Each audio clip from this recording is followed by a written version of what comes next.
lo jangan kasih kesempatan Arga buat ketemu sama mantannya deh. Aku tahu banget gimana hancurnya dia waktu dia kehilangan bapaknya, Syah. Kamu selingkuh apa dia apa enggak? Iya, aku selingkuh. Harus ya pegangan tangan. Kecuali selingkuh. Arga sakit keras. Ini penyakit langka. Obat yang bisa menyembuhkan ALS itu masih dicari. Tunai. Bagaimana saksi? Sah? Siapa yang kemarin request film Hanya Namamu Dalam Doaku? Nah, sekarang Mimin kabul ini. Cinta sejati itu ternyata memang ada kalau kalian nggak percaya. Nah, di film yang kali ini bakalan kita review. Berjudul Namamu Dalam Doaku, menceritakan tentang kisah cinta suami dan istri yang tak terpisahkan walaupun cobaannya yang sangat berat. Penasaran sama kelanjutan film yang satu ini? Kita langsung aja ke filmnya.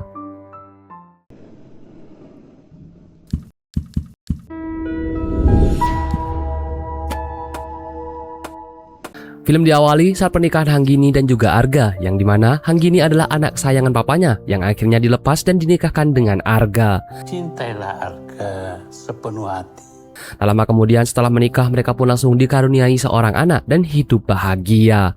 Rumah tangga mereka tidak pernah ada masalah, dan saat kecil Arga sering memandikan mobil dengan putri kesayangannya yaitu Nala. Dan saat hujan turun, mereka juga sering mandi hujan bareng. Bimbing dia ke jalan yang benar, yang damai. Dan sampai akhirnya Nala usia 14 tahun, dia mendapatkan surprise dari mama dan juga papanya. Tapi tiba-tiba Arga yang memegang kue itu tidak sengaja menjatuhkan kuenya karena tangannya terasa kebas. Tapi dia tidak ngambek dan justru main coret-coretan dengan mama dan papanya. Ayo, mau kemana? Ayo. Oh, suruh channel. Mereka juga sering dan selalu sholat berjamaah, dan Nala menjadi anak kesayangan mereka berdua. Semoga Nala selalu menjadi anak yang baik. Amin. Amin. Ya Rabbal. Dan di pagi hari mereka pun sarapan bareng, dan papanya malah cemburu karena cuma mamanya yang dicium. Karena sekarang Nala sudah beranjak dewasa dan sudah tahu sama cowok ganteng, jadi di HP-nya ada foto idolanya.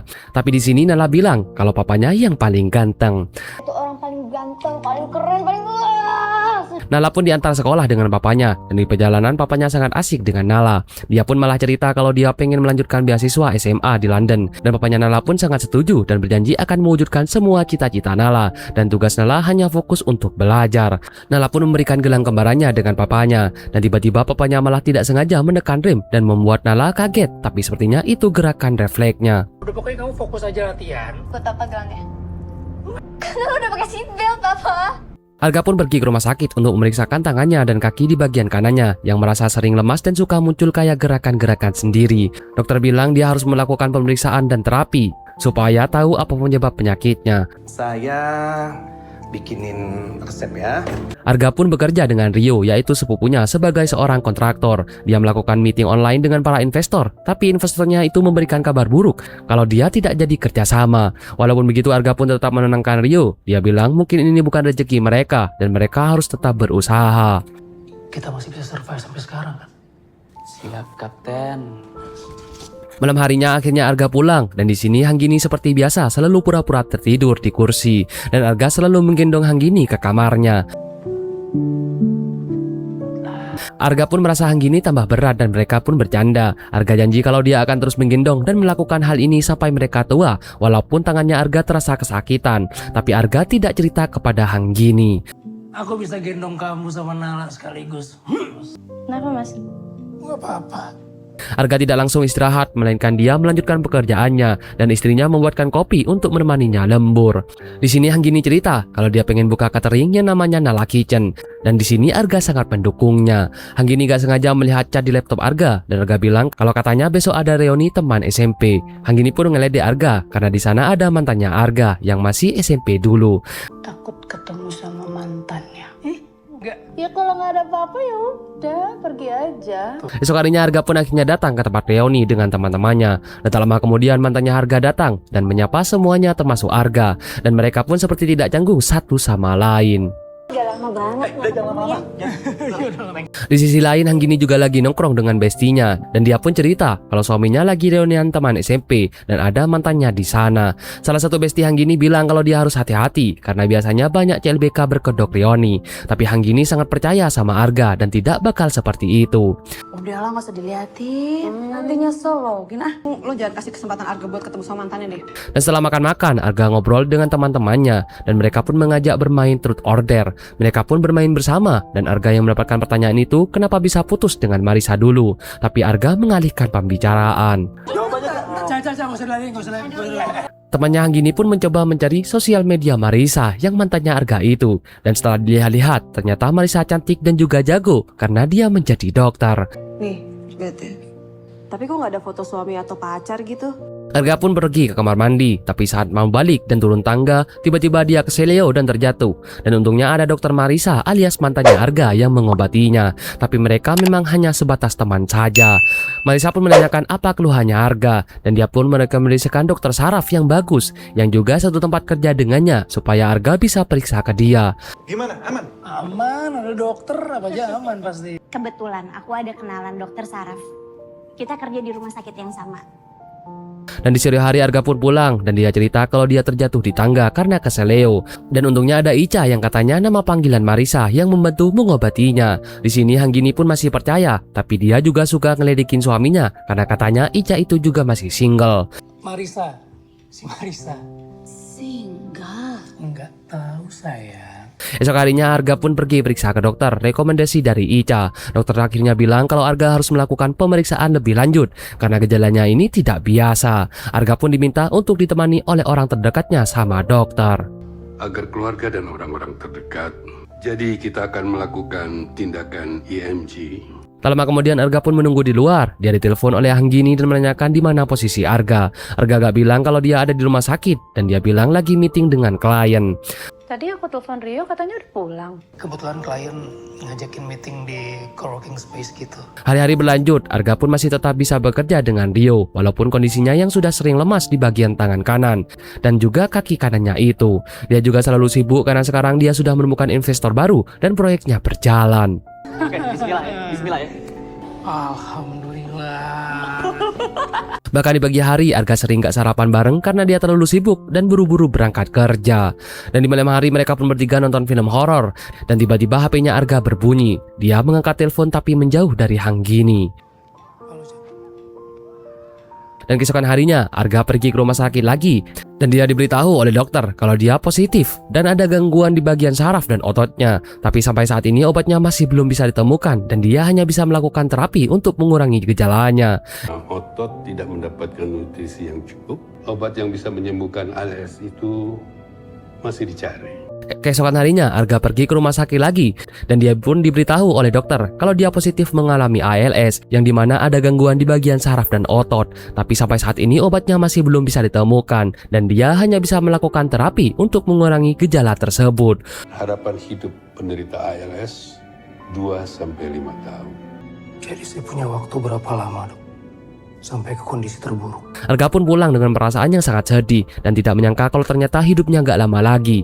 Saat dia ingin pulang, dia mendapatkan kiriman video dari Nala saat Nala lagi bermain teater dan ini membuat Arga makin kepikiran. Rumah tetap jadi tempat kita pulang kan? Kadang pintunya nggak bisa ditutup. Dan di malam hari Arga pun akhirnya pulang dan tiba di rumah. Tapi di sini dia memutuskan untuk tidak menceritakan dulu kepada Hanggini. Hanggini dan Lana pun merasa papanya berbeda dan mungkin mereka mengira itu hanya kecapean. Katanya mau gendong aku sampai tua. Papa kenapa? Masih ada yang belum beres. Keesokan harinya gejala Arga makin parah dan mukanya juga semakin pucat. Arga sering menangis diam-diam dan Hanggini pun cerita kalau katanya dia sering memiin bapaknya yang sudah meningsoy. Di sini Arga tetap bersikap tegas menenangkan Hanggini yang sedang sedih. Semalam aku mimpiin bapak. Kita doain bapak ya.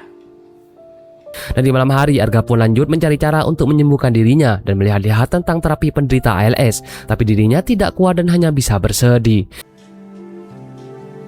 Padahal kan ya sebenarnya penting juga sih ya. Keesokan harinya saat Arga dan Rio lagi kerja di lokasi, Rio tiba-tiba sangat bersemangat dan senang karena katanya dia mendapatkan proyek besar yang pastinya akan memperbaiki masa depan mereka berdua. Tapi di sini Arga bersikap biasa saja dan tidak bahagia karena katanya dia tidak akan mungkin ada di masa depan. Rio menanyakan kenapa Arga bicara seperti itu dan Arga juga menjelaskan ke Rio kalau katanya dia sakit dan menderita ALS dan penyakit itu masih belum ada obatnya.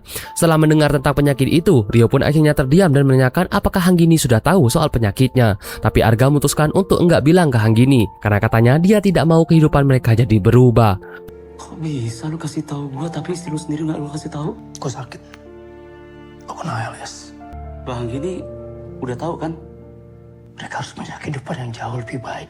Kita cari second opinion, kita cari obatnya. Kamu cari kemana? Dan di sebuah kafe, Arga ngobrol dengan Ica soal penyakitnya itu. Dan di sana juga ada sahabatnya Hanggini yang mau foto mereka berdua. Apalagi saat Ica menenangkan dan memegang tangannya Arga. Arga pun cerita kalau dia sangat takut jika istri dan anaknya tahu kalau dirinya sakit, karena nanti akan mematahkan impian-impian mereka. Ica pun bilang kalau mau gimana pun Arga harus cerita, walaupun masih menunggu waktu yang tepat. Kamu harus ngomong sama mereka, Ga. Kamu harus ngomong sama mereka, ya. Aku tahu banget gimana hancurnya dia waktu dia kehilangan bapaknya. Lama kemudian Arga pun pulang, dan di sini Hanggini sudah tidak nyaman nih mukanya.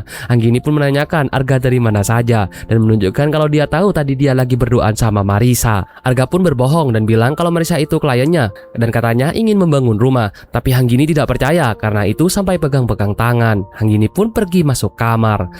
Habis meeting sama klien. Kenapa? Nggak penting dari mana. Harus ya pegangan tangan.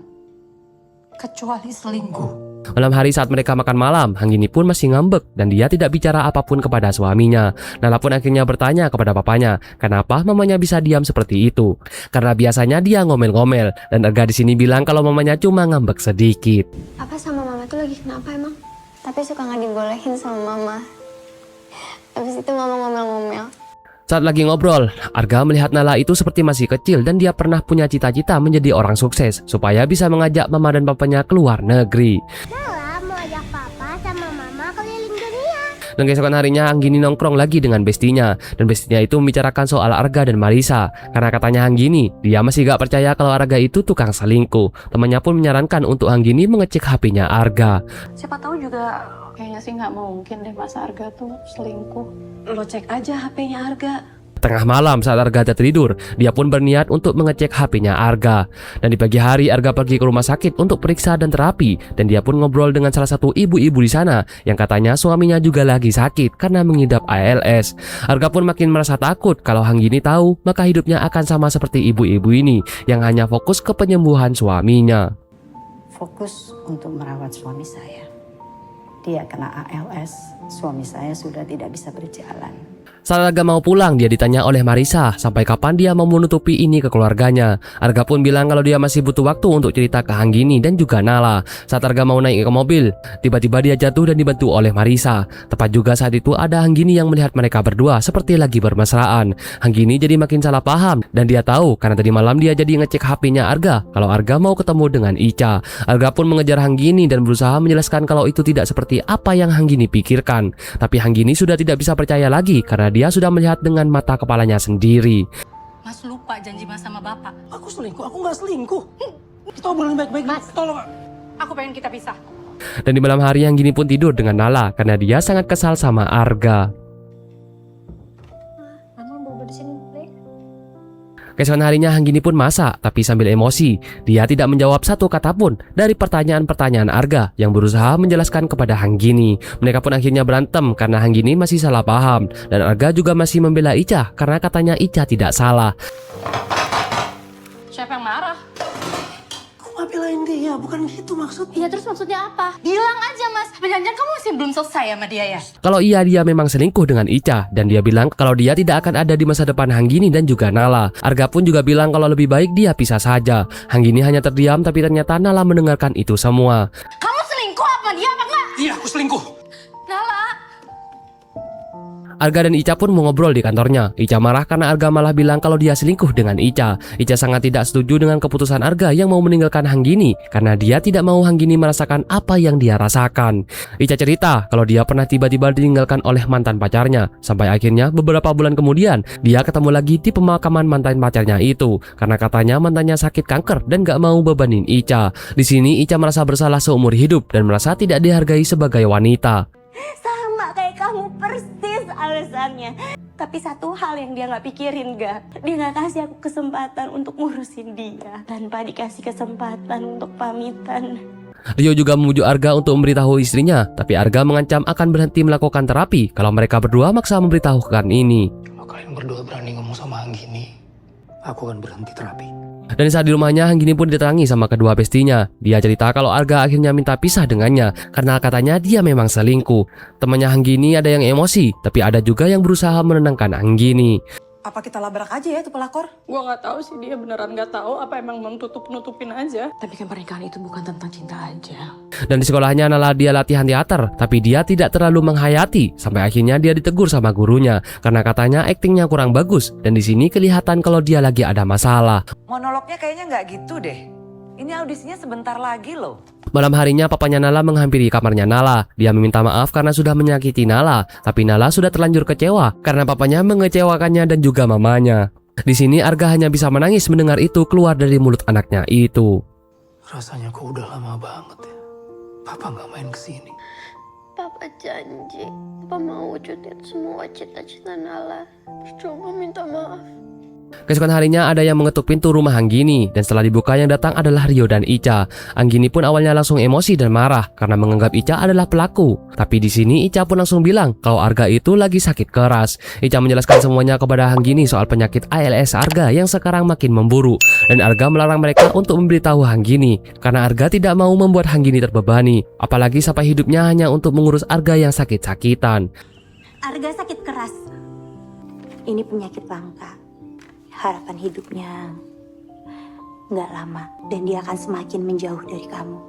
Dan saat di rumah sakit awalnya Anggini marah dan emosi kepada Rio karena Rio tidak bilang dari awal kepada Anggini, tapi Rio bilang kalau dia diancam sama Arga. Mau sampai kapan lo nggak ngomong? Aku dari dulu pengen, Mbak. Tapi aku juga punya hak untuk tahu. Anggini pun hanya bisa menangis mendengar hal itu dan setelah tahu semua yang terjadi kepada suaminya. Aku diancam, Mbak. Kita fokus sama perawatannya Arga aja ya. Hari-hari pun berlanjut dan kondisi Arga semakin memburuk. Bahkan dia sering kesusahan berjalan, bahkan memakai sepatu.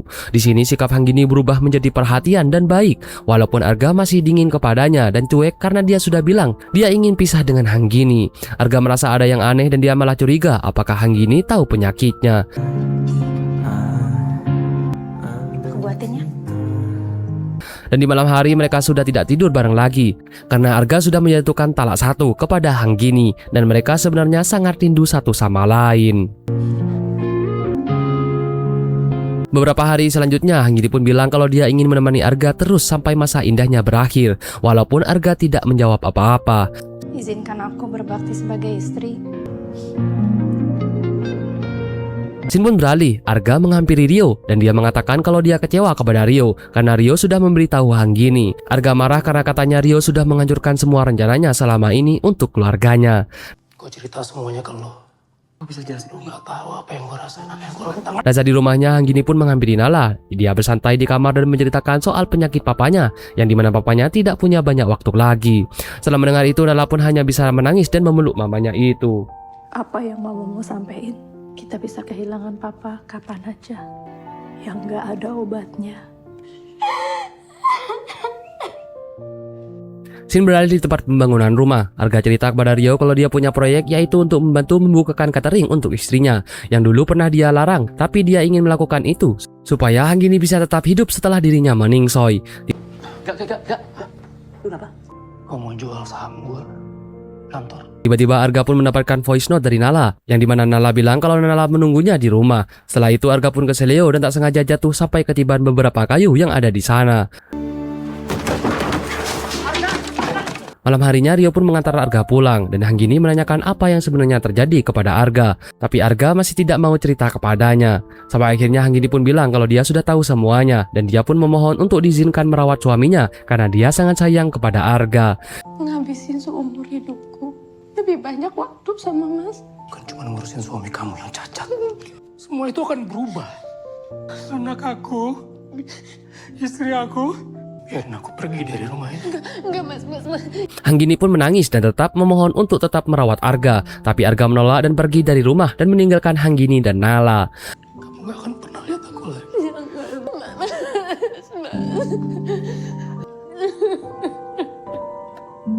Arga pergi ke rumah Rio dan meminta izin untuk tinggal di sana karena dia tidak mau dan dia takut melihat Anggini sedih.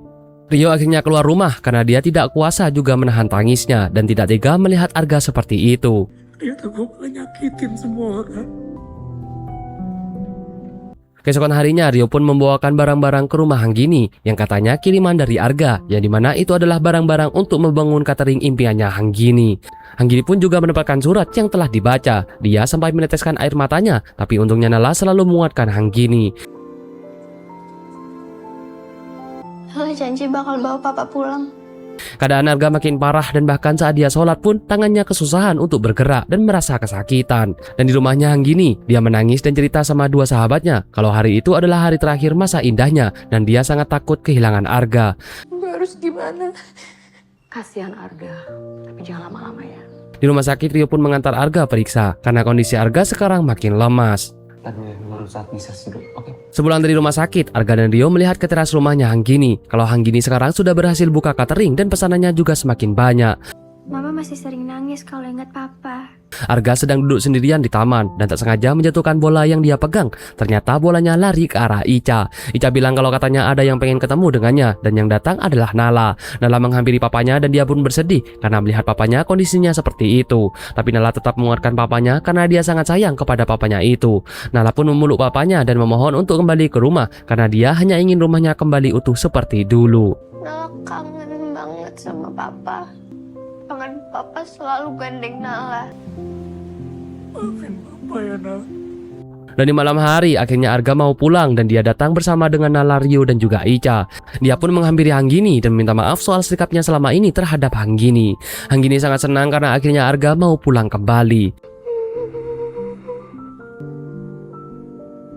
Hari pun berganti. Keesokan harinya Arga melakukan ijab kabul karena dia sudah menjatuhkan talak 1 kepada Hanggini. Walaupun kondisi Arga sekarang makin parah dan bahkan untuk ngomong saja susah, tapi dia masih bisa mengucapkan ijab kabul dan kembali menjadi suami Hanggini. Saya terima tunai. Bagaimana saksi? Sah? Beberapa hari kemudian mereka pun piknik bareng. Dan Hanggini kini sudah akrab sama Ica dan berterima kasih karena selama ini sudah mau membantu keluarganya. Hari-hari Arga pun sekarang semakin bahagia karena anak dan istrinya tetap bersikap sweet kepada dirinya dan menganggap papanya masih seperti sehat-sehat saja.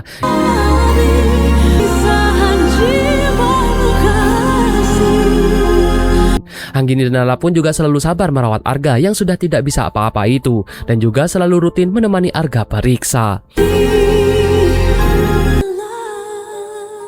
Dan di malam hari seperti biasa mereka pun melakukan sholat berjamaah dan setelah sholat mereka pun salaman bergantian kepada Arga. Tiba-tiba di sini Arga bilang kepada Hanggini kalau nanti dirinya sudah tidak ada, maka dia mengizinkan Hanggini untuk menikah lagi jika memang ada laki-laki yang mau menjaganya dan juga Nala, seperti Arga menjaga mereka. Untuk Nala, laki-laki yang baik, kamu dan Nala.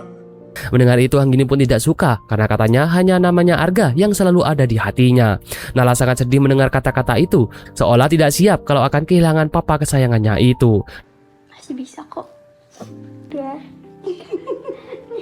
Beberapa hari kemudian tiba juga di acara teater Nala dan Hanggini beserta Arga sangat bangga melihat akting Nala yang sangat keren. Arga dan Hanggini pun sangat bangga sama anak kesayangannya itu karena bisa tampil dengan maksimal. Juga bukan karena tidak pernah ada badai di dalamnya.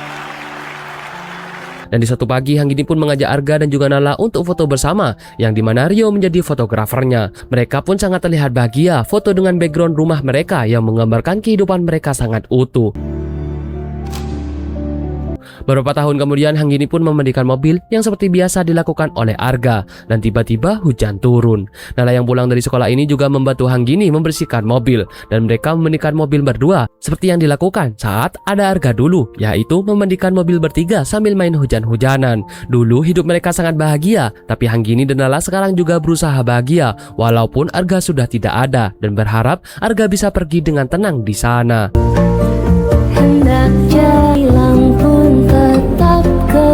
Filmnya sedih banget guys, dan buat kalian sudah habis berapa tisu nih? Film ini juga dipersembahkan untuk semua penderita ALS di Indonesia untuk tetap semangat hidup walaupun obatnya masih belum ditemukan. Oke guys, kalau begitu sampai bertemu lagi di film-film selanjutnya. Suatu saat dia sudah pernah nangis gitu, bilang